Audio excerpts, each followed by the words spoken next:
తాకట్టులో ఉన్న బంగారం అమ్మాలనుకునే వారి ఇన్ఫర్మేషన్ ఇస్తే దాని వాల్యుయేషన్ బట్టి మీకు కమిషన్ కూడా ఇస్తుంది గోల్డ్ హబ్. మాజీ ముఖ్యమంత్రి వైఎస్ జగన్మోహన్ రెడ్డికి నారా చంద్రబాబు నాయుడు ఫోన్ కాల్ చేసిననేటటువంటి చర్చ వినబడుతున్నటువంటి పరిస్థితి. ఫోన్ చేసిన తర్వాత అటువైపు నుండి ఎలాంటి రెస్పాన్స్ లేదనేటటువంటి కీలకమైనటువంటి అంశాలు కూడా వినబడుతున్నటువంటి పరిస్థితి. ఈ రోజు ప్రమాణ స్వీకారం ఉంది. ప్రమాణ స్వీకారానికి ఆహ్వానియడానికే నారా చంద్రబాబు నాయుడు జగన్మోహన్ రెడ్డికి కాల్ చేశాడు అనేటటువంటి కోణాలు కూడా వినబడుతున్నటువంటి పరిస్థితి. కొంత బ్రీఫ్ గా మాట్లాడేటటువంటి ప్రయత్నం చేద్దాం. అసలు ఫోన్ కాల్లో ఏం జరిగింది, ఫోన్ అటువైపు నుండి ఏమైనా రెస్పాన్స్ ఉందా లేదా అనేటటువంటి అంశం పైన మాట్లాడే ప్రయత్నం చేద్దాం. నాతో పాటు పొలిటికల్ ఎడిటర్ ఇటు వలి అన్న ఉన్నారు. వలి అన్నతో మాట్లాడదాం. వలి అన్న, అసలు ఏం జరిగింది? నారా చంద్రబాబు నాయుడు ఆయనకు సంబంధించిన ప్రమాణ స్వీకారానికి ఆహ్వానం అందించింది అనేటటువంటి చర్చ కూడా వినబడుతున్నటువంటి పరిస్థితి. వైఎస్ జగన్మోహన్ రెడ్డి ఏమైనా వచ్చేటటువంటి అవకాశం ఉందా ప్రమాణ స్వీకారానికి? సో నారా చంద్రబాబు నాయుడు గారు ముఖ్యమంత్రిగా ప్రమాణ స్వీకారం చేయబోతున్నారు. 4వసారి ముఖ్యమంత్రిగా ప్రమాణ స్వీకారం చేయబోతున్నారు నారా చంద్రబాబు నాయుడు గారు. అయితే ప్రముఖులకి ఆహ్వానం పలికే దాంట్లో భాగంగా మాజీ ముఖ్యమంత్రి జగన్మోహన్ రెడ్డి గారు కూడా ఫోన్ చేసినట్టుగా మనకి సమాచారం వస్తుంది. జగన్మోహన్ రెడ్డి గారికి ఫోన్ చేస్తే అక్కడ పిఏ లిఫ్ట్ చేశారు ఫోను. జగన్మోహన్ రెడ్డి గారు ఉన్నారా అని చెప్పి నారా చంద్రబాబు నాయుడు గారు అడిగారు.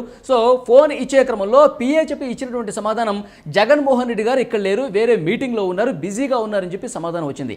అప్పుడు నారా చంద్రబాబు నాయుడు గారు సో ఆయన అందుబాటులోకి వస్తే ఆ మీటింగ్ అయిపోయిన తర్వాత కావచ్చు, కొంత ఫ్రీడమ్ జరిగినప్పుడు కాల్ బ్యాక్ కొంచెం చేయించండి, సో రేపు ప్రమాణ స్వీకారం ఉంది కాబట్టి ఆహ్వానం పలికే దాంట్లో భాగంగా ఫోన్ చేశామని చెప్పి చంద్రబాబు నాయుడు గారు చెప్పారు. సో తప్పకుండా సార్ అని చెప్పి ఎవరైతే సదరు వ్యక్తి పిఏనో అసిస్టెంట్ ఎవరో మాట్లాడారు. సో మేము కల్పిస్తాము, ఆయన ఫ్రీ అయ్యాక మళ్ళీ ఫోన్ చేపిస్తామని చెప్పారు. కానీ మళ్ళీ ఫోన్ రాలేదు. అంటే ఒక ప్రోటోకాల్లో భాగంగా, కర్టసీలో భాగంగా చంద్రబాబు నాయుడు గారు మర్యాదపూర్వకంగా ప్రమాణ స్వీకార మహోత్సవానికి పిలవటం కోసం వారు ఫోన్ చేశారు. సో అందుబాటులో లేరు, మళ్ళీ అందుబాటులోకి వచ్చినా ఫోన్ చేయలేదు, తిరిగి చేయలేదు అన్నట్టు సమాచారం వస్తుంది. సో నిన్న చాలా బిజీగా గడిపారు చంద్రబాబు నాయుడు గారు. ఎందుకంటే 4వసారి ప్రమాణ స్వీకార మహోత్సవం గన్నవరం ఎయిర్పోర్టుకు సమీపంలో కేసరిపల్లిలో జరుగుతుంది.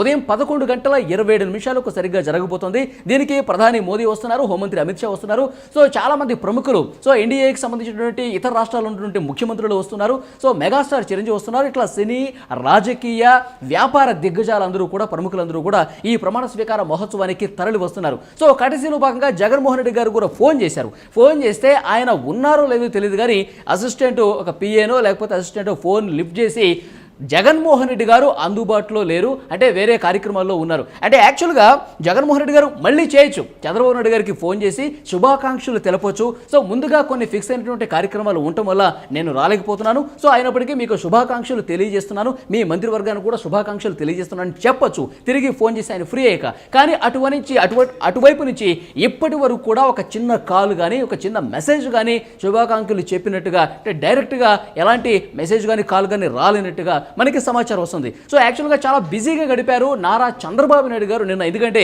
మంత్రివర్గ కూర్పుకు సంబంధించి కూడా డీటెయిల్స్ మనకి అర్ధరాత్రి 1 గంట సమయంలో వచ్చినాయి. సో ఎంత బిజీగా గడిపారు, రాష్ట్రంలో ఉన్నటువంటి అన్ని జిల్లాల నుంచి, అన్ని నియోజకవర్గాలకు సంబంధించి సామాజిక సమీకరణాలను బేస్ చేసుకుని ఈ మంత్రివర్గ కూర్పు చేసిన పరిస్థితి కనిపిస్తుంది. ఇటు వచ్చేటువంటి ప్రముఖులకు సంబంధించి కోఆర్డినేట్ ఒకవైపు చేస్తూ, మరోవైపు మంత్రివర్గం, ఎందుకంటే ప్రమాణ స్వీకార మహోత్సవం కొద్ది గంటల సమయం మాత్రమే ఉంది. సో ఈ కొద్ది గంటల సమయానికి సంబంధించి కూడా సో ఎక్కువ సమయం లేదు కాబట్టి మంత్రివర్గ కూర్పు మీద ఆయన ఎక్కువ గంటలు గడపాల్సిన పరిస్థితి వచ్చింది. మంత్రివర్గ కూర్పు చేసి మళ్ళీ వాళ్ళకి ఫోన్లు చేసి, సో ఇంత బిజీగా నడిచినప్పటికీ కూడా నిన్న 24 గంటల సమయం పూర్తిగా ఆయన బిజీగా గడిపారు ప్రముఖులకు సంబంధించి, సో మంత్రివర్గానికి సంబంధించి.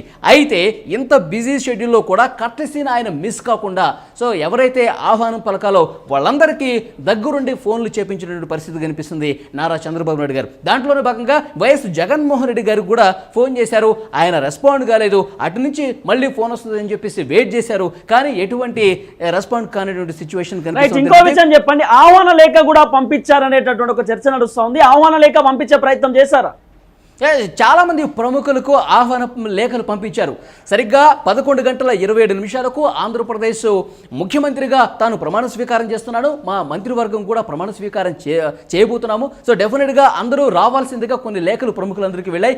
జగన్మోహన్ రెడ్డి గారికి కూడా వెళ్ళినట్టుగా తెలుస్తుంది. ఒకవైపు ఆహ్వాన లేఖను పంపించి, మరోవైపు అంటే ఫోన్లో మాట్లాడదామని, అంటే డైరెక్ట్గా కూడా మాట్లాడి పిలవాలి కదా, సో అది సంప్రదాయం. సో దాంట్లో భాగంగానే చంద్రబాబు నాయుడు గారు ఆహ్వాన లేఖను పంపించడంతో పాటు ఫోన్ కూడా చేశారు, అటువైపు నుంచి రెస్పాండ్ కాలేదు. మళ్ళీ ఫ్రీ అయ్యాక చేస్తారు, నిజంగా బిజీ ఉన్నారా లేదనేది పక్కన పెడితే సో ఆ సమయానికి బిజీ ఉన్నారని చెప్పేసి ఆయన పిఏ చెప్పడం, తర్వాత కొద్దిసేపటికి మళ్ళీ కాల్ బ్యాక్ చేస్తారని చెప్పేసి చంద్రబాబు నాయుడు గారు వెయిట్ చేయడం, అటువైపు నుంచి కనీసం రెస్పాండ్ లేకపోవడం. సో ఇవన్నీ సో నిన్న జరిగినటువంటి విషయంగా మనకు అర్థమవుతుంది. ముఖ్యంగా ఆహ్వాన లేఖ అయితే పంపించారు, ఆహ్వాన లేఖ అయితే పంపించారు, వచ్చే అవకాశం ఉండొచ్చా జగన్మోహన్ రెడ్డి? అసలు ఇంపాసిబుల్, ఎందుకంటే 100% రారు. ఎందుకంటే 151 స్థానాల నుండి వైఎస్ జగన్మోహన్ రెడ్డికి సంబంధించిన వైఎస్ఆర్ కాంగ్రెస్ పార్టీ 151 మంది ఎమ్మెల్యేలు ఉన్నారు ఆయనతో కలుపుని. ఇప్పుడు మధ్యలో ఉన్నటువంటి 5 ఎగిరిపోయి 11 స్థానాలకు పరిమితమైనటువంటి పరిస్థితి కనిపిస్తుంది. ఘోర పరాజయం చవిచేశారు వైఎస్ జగన్మోహన్ రెడ్డి గారు. సో ఇంత ఘోర పరాజయం, ఇంత పరాభవం పొందిన తర్వాత ఏ ముఖం పెట్టుకొని వస్తారని చెప్పి కూటమికి సంబంధించిన కొంతమంది నాయకులు రెస్పాండ్ అవుతున్నటువంటి సిచ్యువేషన్ కనిపిస్తుంది. అంత పెద్ద మనిషి 74 సంవత్సరాల వయసు ఉన్నటువంటి నారా చంద్రబాబు నాయుడు గారు 4వసారి ముఖ్యమంత్రిగా ప్రమాణ స్వీకారం చేస్తున్నారు. ఆయన అంత పెద్ద మనసుతో ఆహ్వానిస్తే ఆయన కనీసం సరే ముందస్తు కార్యక్రమాలు ఉన్నాయి, నేను రాలేకపోతున్నాను, మీకు శుభాకాంక్షలు చెప్పి ఒక మాట చెప్పి క్లోజ్ చేసావు. కానీ రెస్పాండ్ కాకపోవటం, తిరిగి కాల్ కూడా చేయకపోవటం, సో శుభాకాంక్షలు తెలిపే విషయానికి సంబంధించి కనీసం ఎటువంటి రెస్పాండ్ లేకపోవడం మీద కొంత విమర్శలు అయితే కూటమికి సంబంధించిన నాయకుల నుంచి వస్తున్నటువంటి పరిస్థితి కనిపిస్తుంది. సో మొత్తంగా చూసుకుంటే ఆయన ఈ ప్రమాణ స్వీకార మహోత్సవానికి ఎట్టి పరిస్థితుల్లో రారు.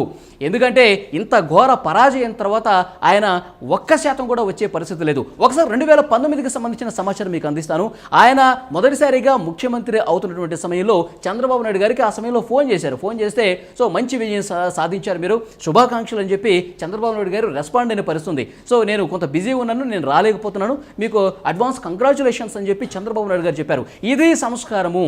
ఇలాంటి సంస్కారాన్ని జగన్మోహన్ రెడ్డి గారు ఫాలో కాలేదు, ఈ పద్ధతి ఫాలో కాలేదని చెప్పి కొంత కూటమికి సంబంధించిన నాయకులు ఇప్పుడు రెస్పాండ్ అవుతున్నటువంటి సిచ్యువేషన్ కనిపిస్తుంది. సో నిజంగా ఇప్పుడు జగన్మోహన్ రెడ్డి గారు వస్తారు, ఆ పార్టీకి సంబంధించి ఎవరైనా వస్తారని చెప్పేసి మనం అనుకోవటం పూర్తిగా ఒక కలలాగానే ఉంటుంది. ఎందుకంటే జగన్మోహన్ రెడ్డి నిజంగా చంద్రబాబు నాయుడుతో మాట్లాడకపోవడానికి ఒక కారణము, ఓవైపు Chandrababu Naidu skill development scam కి సంబంధించినటువంటి కేసులో ఆయన తీసుకుపోయి లోపల పెట్టడము, జైల్లో అనేక విధాలుగా టార్చర్ పెట్టడం కూడా చూసినాం. అంటే ఇవన్నీ చేసినప్పటికీ మళ్ళీ నాకు కాల్ చేస్తాడు, మాట్లాడితే కొంత ఇబ్బందికరమైనటువంటి వాతావరణం ఉండొచ్చు కదా. అంటే మాట్లాడ బుద్ధి కాదు కదా జనరల్ గా.